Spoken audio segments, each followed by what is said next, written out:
Jeg står her like utenfor verkstedet til Kåsa, Mekk og Kukkeluren. Og det kommer til å bli helt supert. Jeg skal ta en liten omvisning her inne.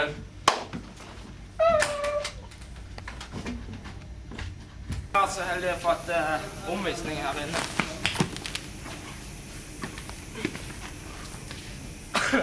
Det er bra. Hvorfor gjør du det, Kristian? Har du ikke filmet da? Squawks are very wild.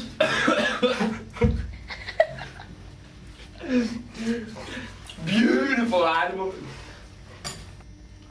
Jeg står her like utenfor verkstedet til Kåsa, Mekk og Kukkeluren. Der inne har de både... Jeg står her like utenfor verkstedet til Kåsa, Mekk og Kukkeluren.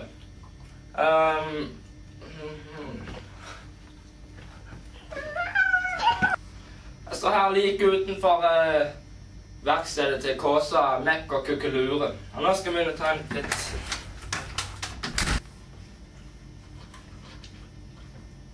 Jeg står her like utenfor verkstedet til Kåsa, Mekk og Kukkeluren. Og vi skal begynne å ta en titt. Og det kommer til å bli helt supert.